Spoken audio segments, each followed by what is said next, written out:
Hello, everyone, and a happy Sunday. I hope you are having a wonderful weekend. Happy New Year's 2023. Here it is, January 1st. We have officially arrived, which means last night on New Year's Eve, we were treated to some college football playoffs. In fact, just fantastic. I think I watched football about 12 hours straight yesterday from 11 a.m. to about midnight. And hell, even the game-deciding kick literally popping off at the stroke of midnight.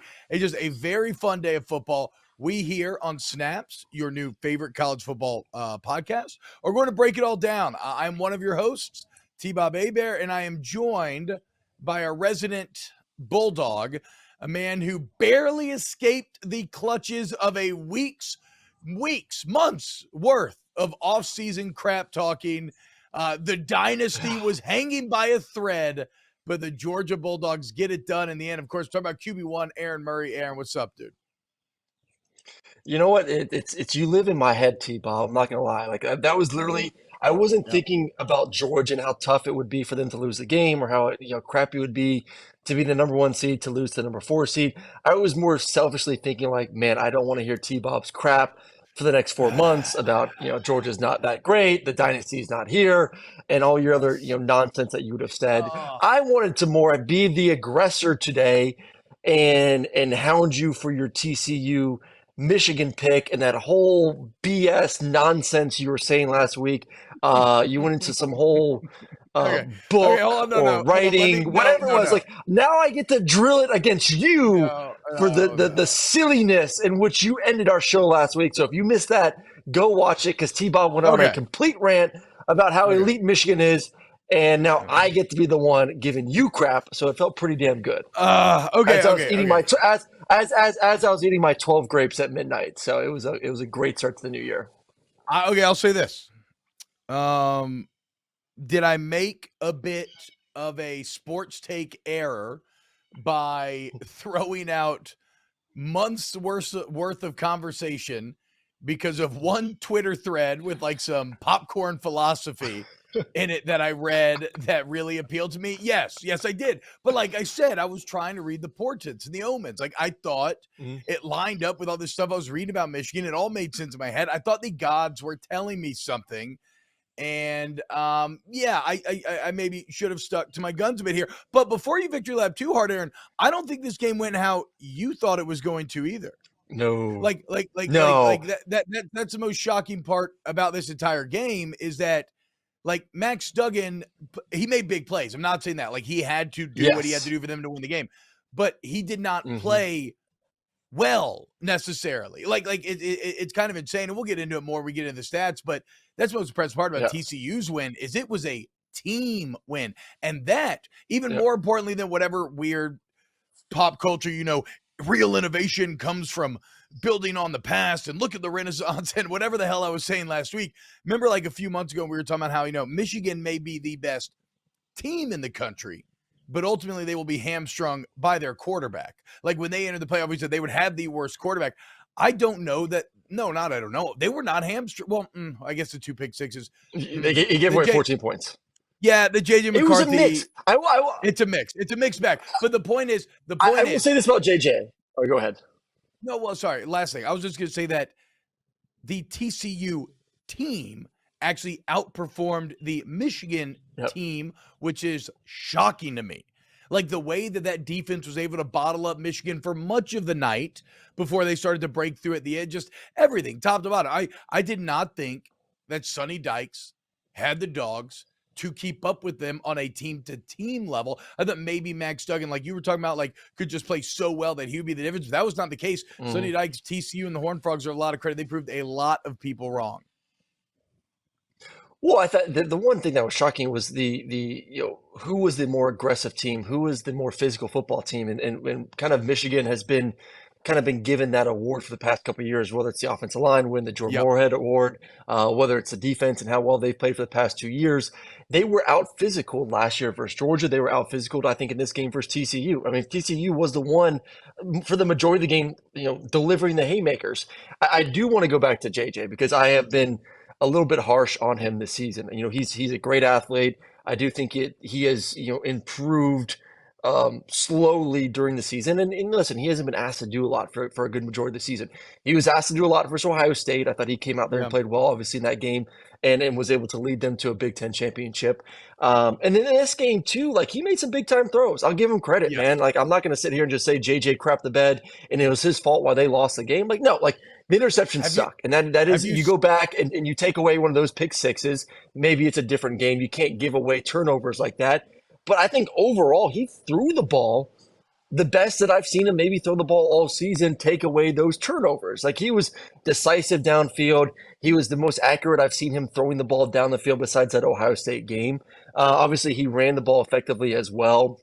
Like I thought he played a great game. He gave them an opportunity even with the turnovers, even with the pick sixes, JJ gave them an opportunity to win the football game. But it goes back to what you said, T-Bob. Like as an overall team, TCU just played better from their offense to their defense to special teams to put them in a situation to win the football game, which is to me that is more surprising. They were throwing more haymakers. Yeah, and I know Brum is probably weeping and gnashing his teeth because 30 seconds before we came on the show, we're like, hey, what game are we starting with? He said Ohio State, Georgia, and then we immediately fell into a TCU-Michigan argument, so we're just going to have to roll with this and stay You guys are driving. It's fine. Yeah, I mean, listen to this here. So in the end, McCarthy, 20 of 34 for 343 through the air, 2 scores, 2 picks. He also runs for another 50 on 10 carries and a touchdown on the ground. On the other hand, Duggan, 14 of 29, so under 50%, 225, 2 touchdowns, 2 picks. And he, too, runs for 50 yards. Now, he adds 2 touchdowns on the ground, which is big. But, yeah, like the entire team, there's just no doubt the entire team of TCU stepped up. And then in the end, it's a bit odd because football is such all games are kind of funny, right? In that every single play is not weighted the same. And so even though statistically McCarthy had a better overall game, the two, you cannot overcome 14 points generated by the defense on this stage. Like if you're going against the best teams in the country, 2 pick sixes is near impossible to overcome. It's actually kind of impressive in some weird way that Michigan made it as close as they did. I actually, you know what I was impressed with too? We're talking about TCU, not just a team play, the mental toughness. Because when Michigan scored to make it 41-38, it looked like TCU, I thought they were about to crumble because what you had up to that point was about 3/4 of an entire stadium of Michigan fans feeling anxious, feeling frustrated, feeling a bit scared. What that did was it created all of this pent up kind of angsty emotion. And they weren't really showing that emotion because they couldn't. They were getting their ass kicked, right? So it just kept building and building and building. And then when they had that sequence with the turnover and everything else that made it 41-38, it felt like a shotgun blast of human psychic energy just wearing down TCU like they got hit with some sort of giant Kamehameha. And I thought for sure, I remember tweeting at the time, like, if TCU can survive this, that is some superior mental toughness. Is it? And speaking of the way, well, hold on. Speaking of the way to plays, and TCU did this all night. The next drive after 41-38, Max Duggan comes out and he throws a 75-yard touchdown. With Quinn Johnson did a great job of getting it in the end zone. But yeah, TCU throughout the night, every time there was a big haymaker landed by Michigan, and I was like, ooh, I don't know if they're going to be able to overcome this. TCU would immediately punch back every single time. And yeah, Aaron, I do think that speaks to superior mental toughness that TCU gained by being in dogfights every single week of the season. Well, yeah. Like that was arguably their greatest advantage. That's what I'm going to go to. Yeah, that's what I was going to go back to you because you say you were surprised that they were able to handle that. I'm like, well, have you not watched TCU this entire season? Like that is what's happened it seems like every single week this entire season. You know, come third, fourth quarter, TCU kind of gets put against the ropes, and we kind of start doubting them. Like, all right, this is going to be the week where they finally lose. This is the week they're down by 14 points to whatever football team, and they find a way to come back and win the football game over and over. I think to me, honestly, TCU's the team that I feel most comfortable, and that's why I put that message out last week on the show. Like, if it comes to the fourth quarter and we have a tight football game, which team and which quarterback do you trust right now in this game? Is it J.J. McCarthy in Michigan, or is it Max Duggan? Is it Duggan or Duggan? Because I keep hearing both.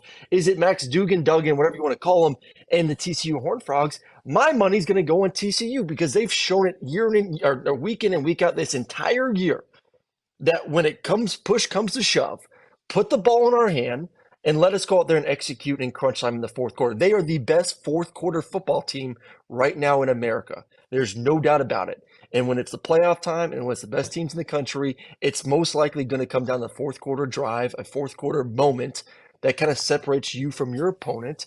And so that's why I'm not surprised. I'm not like when it was fourth quarter and teams and fans and players and media members are all scared that, oh, here comes big bag Michigan and they're the number 2 team in the country and don't let them survive. They're going to find a way to win this football game. I was like, no, we've seen it all year. Settle down. TCU will find a way to win the football game, and they did just that. Yeah, I think that I get what you're saying. I think that the difference for me was this rally at the 41-38 point, which I thought was the real main opportunity for Michigan. That was in the third quarter, so it still felt very early. Like this thing could almost even spin out of control the other way. And yeah, I did think that despite the fact that TCU's been in fights all year long, that Michigan represented the toughest fight. And I saw a Michigan team that in the fourth quarter of their lone fight against Ohio State, they completely took that game over. So I thought maybe a similar outcome was coming, but no, again, I just cannot give enough credit to this TCU team for what they were able to do, get in the playoff and prove everybody wrong. I mean, like 90% of the roster, like Sonny Dykes talked about, hadn't even played in a bowl game coming into this thing. I thought for sure that experience would be the one of the key separating factors here. And I know you and Jake were texting about it, but I think that Michigan fell into the trap of pride, of hubris, right? Because Sonny Dykes and company out-coached Michigan, because I really think, Aaron, that Michigan thought they were just going to line up and out-talent them and run them over. And the quote, if you think I'm being crazy, the quote that I keep going back to, did you see J.J. McCarthy when he was asked about TCU's 3-3-5? He basically said, okay, he was very kind of cocky about it. I'm not coming after McCarthy because I this is how I always felt about the 3-3-5 in college. Yeah. It's a soft defense. Like you can run on it. That's what you're supposed to be able to do. You're supposed to be able to run it and open up lanes. And he said basically the same thing. He was like, well, I mean, if they want to stay in that 3-3-5, there's going to be a lot of running lanes open, blah, blah. And to me, that kind of gives me an inkling that Michigan thought, okay, no, we're just going to come out here and we're just going to dominate them on the ground. Now, credit them for having to adjust and having to find ways to try to come back when they get down in this giant hole. But they weren't too worried about it. And all of a sudden they come out and that TCU front is punching them in the mouth consistently. And they were kind of shell-shocked, and credit to Dykes and his staff for having an excellent game plan, maybe as opposed to a bit of a lazy one from Harbaugh and his staff. Well, it's a mixture. So, I had the Kansas State-Alabama game, and we talked to both staffs ahead of time about that 3-3-5 defense because, majority of the teams in the Big 12 run it. And why do they run it? Because most of the offenses in that conference are, more spread, more RPO. They felt this was the best way to combat that. It's really tough for a quarterback to feel good to pull an RPO and throw it when you got, essentially 3 safeties back in coverage. But the way in which they, on defense, create the aggression to slow down the run is those safeties are pretty aggressive in the run game, especially the middle safety. Like that guy, when he sees run action, he's coming downhill pretty aggressively to try to run fit to add an extra guy into the box. But even talking to Kansas State before the game, like they said, hey, listen, there's going to be times we're going to have to get out of that 3-3-5. We're going to have to get to a 4-down front in order to slow down Alabama in their run game. So I think, covering that game, because I was pretty, for those who watched the show last week, like I was pretty adamant, like, hey, TCU has a chance. TCU is going to cover the spread. I felt pretty good about that. But I thought that there was a really good chance TCU wins the football game as well, just based on I thought they were a good football team, and I liked the quarterback position better than Michigan. But then all of a sudden I'm watching Kansas State get blown out by Alabama. Alabama was a Yeah. more physical team. They were able to run the football. They were able to throw it. I'm like, my goodness. Like, maybe Michigan. I was about to text you like, damn it, is there any way for me to go back on this bet? Possibly. But obviously, the big difference is Bryce Young compared to J.J. McCarthy, and Bryce just had a phenomenal game. But the overall structure of the defense did worry me based on what Alabama was able to do and be more physical, knowing that Michigan was even a more physical football team at the line of scrimmage than Alabama was. But obviously that didn't play out. I thought they did a great job with that defense, especially in the first half, really getting the momentum before halftime.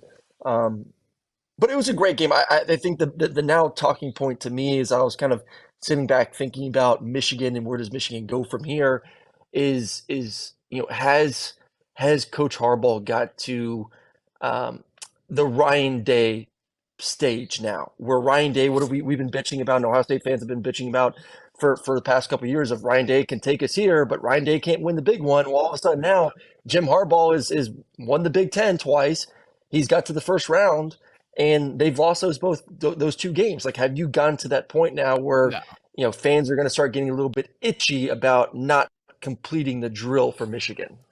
I'm sure Michigan fans are disappointed, but I think if you're feeling like that, that's absurd. As you said, you beat your hated arch rival who you lost to for a decade straight. You beat them back-to-back years and won the Big Ten back-to-back years. Like, I get being disappointed that you let this slip through your fingers because it certainly felt when you saw TCU, if you were a Michigan fan, you thought you were going to win. Like, you thought you were going to the national championship. Yes. Yep. I mean, a bit of that bias still exists, right? Aaron, be honest, when you saw TCU win and then Georgia and Ohio State kick it off, did you feel like Georgia and Ohio State's basically the national championship? Well, yeah. I mean, I put a Twitter poll out as soon as, fourth quarter TCU game. And I said that. I said, is this Georgia-Ohio State game the national championship if TCU holds on to win this football game? Or does TCU have a legitimate chance to beat either Georgia or Ohio State? I think most people. So what are you saying? Because you were the TCU believer this last week. Where do you land on that? Well, no, I was in the blitz. The reason I put it out there is I felt like that last night was the national championship game. And listen, and we've had this conversation for a lot of the season, T-Bob, and there's respect. Like, they deserve to be there. But I have had, and I've said this multiple times on this show, for 3/4 of the season, I felt Ohio State was the best team in America. I felt like their defense had improved from last year. I felt like with C.J. Stroud and the offensive weapons, they were one of the premier offenses in the country, and that was going to give defenses trouble this season and into the postseason. And obviously, they didn't play well for 5 plays on defense versus Michigan, and those 5 plays is what cost them, an opportunity to win the football game. And obviously last night, who knows if Marvin Harrison Jr. stays healthy? More than 5 does Ohio plays. State find a way to win? They got rolled up by Michigan. Like, they got. Yeah, but they got their spirit broken. They got their spirit broken by Michigan. Yes, I'm not giving Ohio State that. I'm not giving them that. But what I'm going back to is like I've had the feeling this year that Ohio State was a legitimate national championship contender. So yes, I thought last night's game between Georgia and Ohio State, to me, winner was going to beat TCU. I respect TCU. I love the story. I love Duggan. I love everything that they represent, and I love the opportunity that a school like TCU, for Sonny Dykes' first year, has an opportunity to play in this football game. Like, this is why we have the playoffs, and this is what makes me excited for the expansion of the playoffs, because you just never know what could happen. Like, everyone thought Michigan was going to win that football game, besides TCU fans. But this is why you play the game, and this is why I'm excited to expand the playoffs a little bit more. So, yes, do they have a chance to win the game versus Georgia or Ohio State? Yes, of course there's a chance. You got to go out there, you got to play the game, you got to go execute. Is Ohio State and Georgia the better football team? Yes. But was Michigan probably the better football team? Yes, as well. So we'll see come next Monday. But I know I'm going in a circle here, but just going back to your answer, yes, I feel like last night was the de facto national championship game. I'll say that. Can you say that everybody's the better football team? Can you say? I think you just said that all 4 teams were the better football team. I don't know if that actually no. definition of better. TCU was the 4th. Heading into this, TCU was, in a lot of people's minds, in my mind too, the 4th best team in the thing. Okay, fair. Again, but you're right. It's validation of why you have to play these things, because we never know how it's going to work out. Okay, so we already did. Let's kind of transition then into Ohio State, Georgia, because this game was fascinating as well. And I think, and again, I just had both these games read completely wrong. I thought that Georgia was going to handle Ohio State. You know, they'll fool me once, fool me twice. Like, I felt like we were giving too much of the benefit of the doubt to Ohio State. They weren't tough enough, that it was going to be like Michigan and Ohio State. And CJ Stroud proved me and a lot of other people very wrong. Unfortunately, it just wasn't wrong enough at the end of the day. And I actually loved Ryan Day in this game, Aaron. And that, look, I don't watch a ton of Ohio State because normally they got a bit of Alabama disease where it's like you turn them on and, oh, look, they're up 40. Okay, great. But I loved seeing the emotion from Day throughout this game. You could tell how desperately he wanted to get this game. It didn't work out in the end, but I liked how actually, but really, I have to tip my cap, as much as I don't want to because I wanted to come in here and make fun of you. I have to tip my cap to Kirby Smart and this Georgia football team, because when you're talking about a team that is going to do something as rare as potentially win back-to-back national championships, it requires at times you to make very long odds plays. At other times, it may take a series of very long odds, crazy good plays. And you saw that in this game when Georgia's down big, they're trying to effect a comeback. Ohio State goes to punt. Oh, they fake it. What happens right before the snap? Georgia's organization is such that it was sniffed out in the booth, immediately radioed down. There was no hesitation from Kirby Smart. He gets off a critical timeout as the ball is snapped, essentially. Oh, Ohio State doesn't get the conversion. They end up having a punt. It allows Georgia to get back a score. You have Bowers on the sideline on like 4th and 11 or whatever it was, somehow finding a way to have every single muscle in his body work out strong enough to keep him upright and in bounds so that he can get that conversion after a review, which turns into a touchdown. They go and they knock out the guy that has killed them all night, Marvin Harrison Jr. And look, I don't think it was a cheap shot. In fact, it was just an unbelievable throw by CJ Stroud that somehow got dropped in the bucket there. Like, I still don't fully understand the physics of it. And CJ Stroud was fantastic all night, but they knock him out. And then in the end, you let the former walk-on Staquavius take over. It is wild that the Georgia defense is the one that let them down here, and that on the biggest stage for a second year in a row, Stetson Bennett proves why he has been the starter, why none of these 5 stars are able to beat him out. And that's because in these biggest moments, he has been at his best. And it's funny because for any athlete out there, or anybody really, who wants to believe that they can improve themselves, he is the exact example of that, right? Because a couple of years ago, it was thought that he was a limiting factor. That if he was your quarterback, it's a bit like J.J. McCarthy, how we think about him, which is a good time for McCarthy going forward. But that if he's your quarterback, there's automatically a bit of a ceiling on what your offense can do. And now 2 years in a row, when it has mattered most, Stetson has obliterated that ceiling, and it's led to Georgia now being on the cusp of winning back-to-back national championships.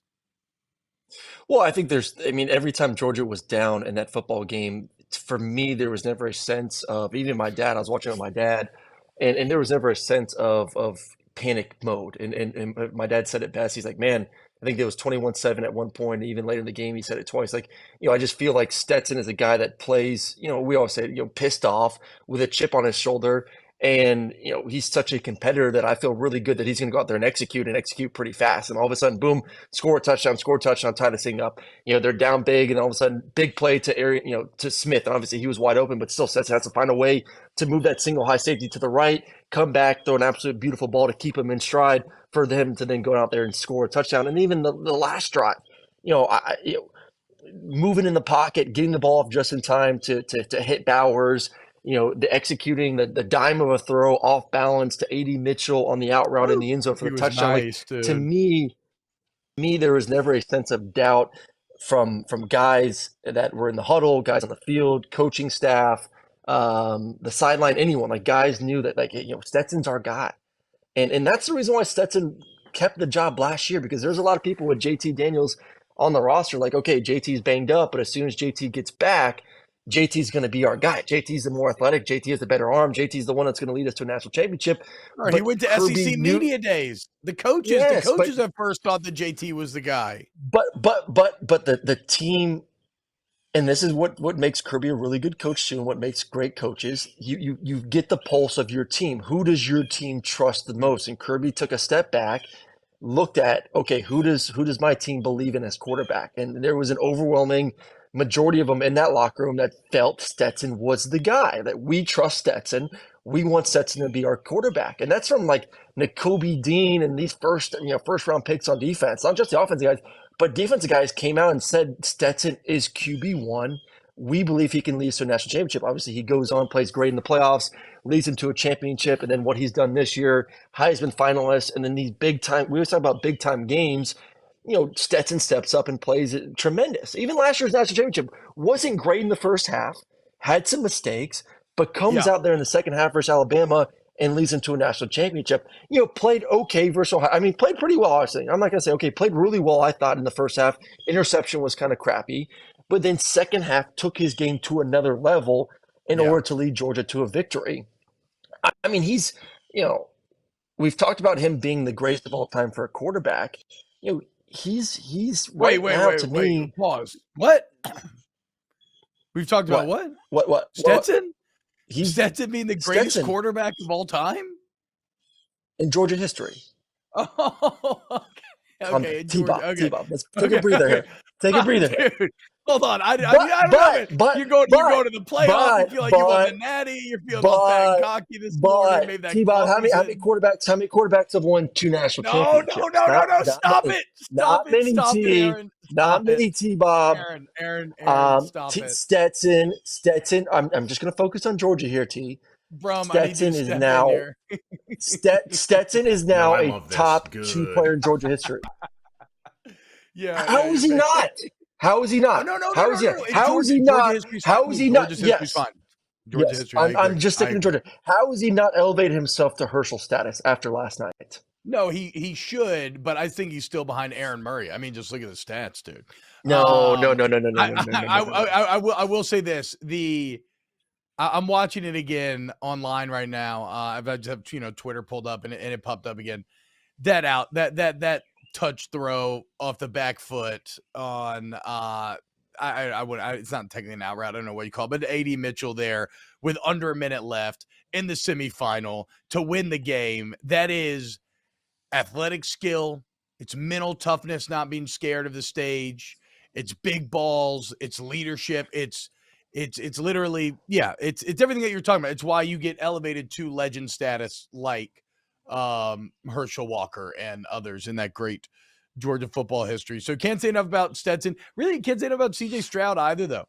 And because a lot of the success that Ohio State has wasn't like, oh, that's great play design. It was CJ Stroud really using athleticism that I've kind of knocked all year, but it looked great last night and just finding ways to drop balls into crazy buckets. And he was fantastic. But we just talked about Kirby and some of that, like the timeout calls, some of the great in the margins calls and moments that Kirby had to win the game. Aaron, did Ryan Day go too conservative on that last drive? I mean, Stroud has the big scramble. They get into field goal range technically, but it's not like they're not on like the 10. It's not like a comfortable field goal range. They're marching the ball down the field, and then they just immediately run the ball, have to spend a timeout, and basically tell you, okay, no, we're setting up for a very long field goal. Like, should they have tried to get more yards in that situation? Well, listen, I thought they were aggressive, honestly. I mean, they were throwing the football for goodness sakes. And I thought Georgia did a great job with their pressure package. And honestly, one time, before, I think it was the third down play where he tried to run the ball. They never should have just ran zone left then with 2 timeouts on first down. To me, that felt like it was I don't know. They had 2 guys open. The check down was open that he ended up throwing to, and there's a guy wide open in the middle of the field that honestly, if he would have seen him and hit him, it would have been a first down for Ohio State. It would have been a chip shot field goal. So, I do think there was a sense of aggression to get the ball closer. I just give Georgia more credit for their blitz packages. I mean, they were great there in the fourth quarter, bringing the zero packages. bringing pressure off the edge. Bullard, I thought, was great for the majority of the night as well. Like trying to, I mean, that, and you have to anticipate that as an offense. Like, when you get to, end of half, end of game situations, and anytime you get around the 30-yard line, and Tana needs to go up for a quarterback, like pressure's coming. All the defense is thinking is, hey, we need to push this team back and force this to be the longest field goal possible. So Ohio State knew that was coming, and they just were not able to execute the plays. I don't think it was a Ryan Day being less aggressive. I think it was just more Georgia, dialed up the right pressures, got CJ uncomfortable with the throws, and he wasn't able to make the pass at the end of the day when it mattered the most. And then so it comes down to no Ruggles, and that was truly like a thrill of victory, agony of defeat type of moment there, where everything that was on that kid, you could feel it, all the narrative weighing. You know who was probably more terrified than anyone going into that kick?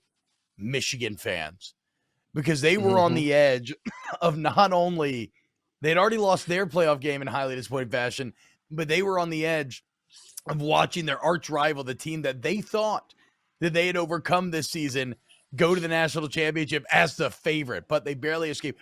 I got to say this for Ruggles, the kicker, though, man. I think his operation let him down. I think it was a bad snap and hold. The snap was basically on the ground. The holder had to pick it up, tried to get it down, and watch the kick again. Immediately after the miss, you see the holder not looking at the kicker, and you never react like this if the kicker screws it up and you're a holder. You normally support your boy. Immediately after the miss, you see the holder go throw both hands to his head and start yelling into the air. I think Ruggles got a bad hold there. Well, yeah. Did you see it? Did you care? Did you like? Yeah. Did that stand out to you? It wasn't perfect, and in that moment, man, I'm not a kicker, but we've all been in high pressure situations. Like you're so locked into what you need to do to execute. And right now, with all the pressure in the world, with a chance to beat the number one team in the nation, to send you back to the national championship, and then the thought of, I think there's probably a lot of thought. I mean, I go back to, when we played Alabama in the SEC championship game. We all knew, once again, like that was the de facto national championship. We knew Notre Dame was in. We knew both of us were better than Notre Dame. Winner was going to win the national championship. And I think both teams, obviously they're focused on their game, but both teams saw TCU beat Michigan, and Ohio State say, thank God, if we win this game, we don't have to play Michigan again. We don't want that. We've lost the last 2 times. And I think both teams kind of felt like, hey, winner of this game most likely is going to be double-digit favorites in order to win the national championship. So, you're locked in, you're zoned in, you know what the moment's about. And all of a sudden, any little wrinkle that causes you to say, and just get your concentration off a little bit will throw you off as an athlete, as a player. And then obviously, he's obviously a better kicker than what we saw with that miss. I think it's, Aaron, you play golf, right? I mean, kicking and hitting a ball off of a tee are not wholly dissimilar, right? In that you need that holder and that snapper to have it exactly where it is every time you practice. If you're a few inches off, it changes everything, especially when you're kicking from the depth that he was having to kick from. So I don't know. It looked like to me that Ruggles maybe is. I hope he doesn't get too much blame on the home front, which I know is impossible. And I know that people, it's going to be so awful for him going to class, all this other sort of stuff for the next few months. But I don't feel like it was necessarily all his fault there. But it doesn't matter. In the end, Georgia, massive win, going to likely be a pretty big. They scored too fast, though. Over TCU. Yeah, they scored way too fast. Yeah, I'm like, what are we doing here? Then what? But come on now, though. What's so like the score too fast thing's you always the ball interesting. The 10-yard line. Yeah. There's no need to go in a huddle at that point. Like even Stetson said it afterwards. Like, man, I thought we left way too much time. Like that was on you. You guys got to the 11-yard line. They had the big play down the middle of the field. All of a sudden, you're inside the 10-yard line with like a minute and 10 seconds to go, and they snapped the ball within 15 seconds. I'm like, what are we doing? Let it run another 20 seconds. Slow down, slow your pace. Especially the way CJ was playing. I'm like, you got to be kidding me. I think that's potentially fair for a team of Georgia's caliber, right? Where they would be supremely confident in their ability to finish that. But I don't know, man. That is a dangerous game to play for 99% of college football teams. Like the second you start to get into a little too much fancy manipulation instead of just getting the score, like no huddle is one of the reasons why it works. You've got the defense on the back heel. Keep the defense on the back heel. Don't allow them time to regroup or get their mind right. Like I'm just saying, I think there's it's a dangerous game to play. I'm not saying you can do it. When they scored, did you not was that not the first thing that came to your mind as they left way too much time for CJ Stroud, Yeah. Ohio State, that offense with time to just need a field goal? That's all they needed. Not a touchdown. I can get it if it was a touchdown, just a field goal. Like I'm like, they're not going to win this game. I absolutely think that is the first thing that pops in your head. But my point is, I don't know. I never even think that there's really the ability to change it. You could go more risky, like you said, and look to manipulate the clock a bit more. But I maybe of the old school conservative mindset where like, let's just get the score. And then, I mean, what are you talking about? Like, it's the Georgia defense. Win the fucking game. Damn it. I was trying to go an entire show. Yeah, but it wasn't win the game. You're the Georgia defense. But I get you're the Georgia defense, but you're also struggling mightily this game. Like it wasn't their day, man. From but you don't need the very to worry about first possession to the end. It was. You need to worry about getting the score, winning the game, and trusting the best part of your team to be the best part of your team. It's supposed to be where you're elite. Like they should be able to, and they did. They forced a long field goal. Yeah, they did. Ended up like you can't trust college football kickers. So there's some debate that could be had about the clock management, and certainly Georgia's a talented enough team where maybe they can afford to play with it. But I'm always like, get the score and just see what happens. I don't know, but I do know that even though Ohio State played great, it was a bad day on the big stage for the Big Ten as they lose not once but twice. And how about this? We should have all known that it would be TCU, not Oklahoma, to bring the Big 12 their first playoff victory. I mean, you love to see it. Oklahoma down so bad as they prepare to enter the SEC here in a couple of years. I tell you what, T-Bob, thank goodness they were good football games, which I think, we anticipated that. The spreads kind of told us that these were one-score games, and they were going to be tight to the end. Because of the direction college football is heading right now, and there's still a lot of people that don't believe that even 4 teams deserve to be in a playoff. And, we know Georgia and Michigan are the best 2 teams in America, and those are the only 2 teams that really matter. And, these games really don't matter because it's just going to be those 2 at the end of the day. Like, once again, like this is why you play the game, and this is why a lot of people are excited to give more teams an opportunity to make the playoff. Like once again, I'll go back to my game, Alabama. The way Alabama looked yesterday, you give Nick Saban 4 more weeks of practice. Yeah. My God, did they look good yesterday? I mean, they were. That's a team that I would not want to face at all. They got talent on both sides of the football. You're scared of them. Yeah. Oh, shut up, T-Bob. Shut up. I'm just saying, like, look at that team, man. Like, my goodness, those dudes down the stretch. Yes. No, I mean, look, man, there was a lot impressive. There was a lot of good football over the weekend and a lot of teams that I would love to see on the bigger stage. By the way, for those keeping track at home, if you watch Friday Best Bets, we are off to a 3-0 start. I just need USC -1.5 to close out there, Aaron. And then what do you have coming up on Monday? What games did you bet? I'm trying to remember. You did the over in the Orange Bowl? I had the no. I got the Orange Bowl on Friday. I think I have the over on the Rose Bowl. Rose Bowl. Oh, yes, okay. Rose Bowl over. Yeah.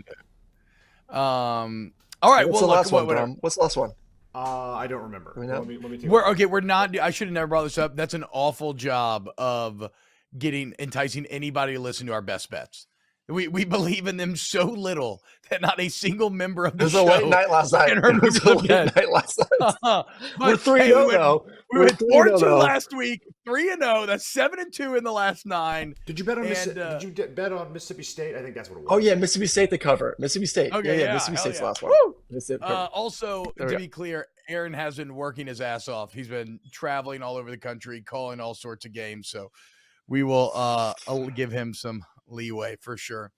Even though, look at him now, dude. If you're watching on YouTube, he's at Lake Oconee. He's got beautiful pine forests in the back. I mean, look at the stonework on that home. That's I deserve this house here. I deserve this, boys. I deserve this. I need this. I know 3 games in 8 days, so I'm enjoying a little downtime. Yeah, and like flying at a time when flying is, anathema. Okay, look, we got a lot to get to on this week on Snaps. We got to recap these other bowl games.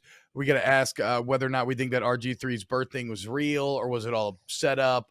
There's a lot of hot topics to get through. So we'll leave you for today. Again, if you enjoy Snaps, like and subscribe to the YouTube channel. Shout out to the Volume Sports Network for having us on here. Papa Colin and everybody for believing in us to do the show.